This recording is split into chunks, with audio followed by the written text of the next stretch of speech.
good morning, everyone. My name is MINH, and I'm from Hanoi Amsterdam School. So, as a student from an English special ed class, I see languages. It's more than just something that I hear. English, in particular, for me, it's not about pronouncing a word or linking a sentence together.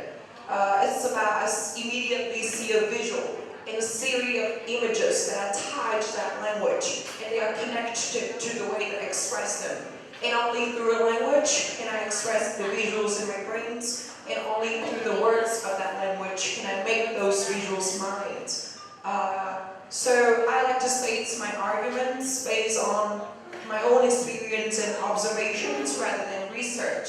So standing here as a contestant, and more importantly as a stranger, I feel like I am connected to you, and you are connected to me through the language that we share. So as a community, I think that we are all the same. We somehow think the same, speak the same, and hear the same. The only difference is that we choose to express it differently. And I think language is the only rope that somehow ties us all together. Put aside different pronunciation, different grammar, different alphabets, the syntax, I think, somehow, in a way, remains the same in translation. So, in my own belief, the world of languages is like a big house, and only by different decorations can we differ one room from the others. And I think that is the beauty of languages right there. And I think languages and cultures are sisters that grew up together. Language and culture, which includes habits, traditions, and lifestyles, that shapes the way a person thinks and speaks.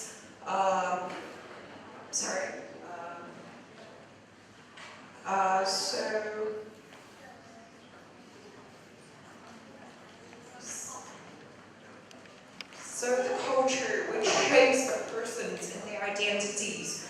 For example, Vietnamese, I think, is a language that stresses heavily ignorance within people of different ages. Therefore, there are different pronouns and subjects and nouns for people of different ages. On the other hand, English is a language that you can easily answer the questions of when, since it's come with kind of a complex set of different grammars and sense for time period of different situation.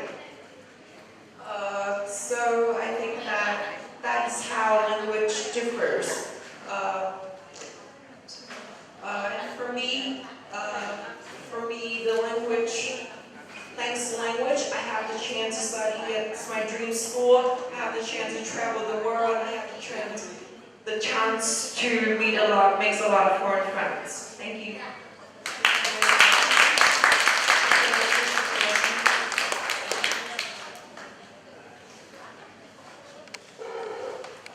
Okay, so the number of languages in the world is getting less and less. Many languages are dying.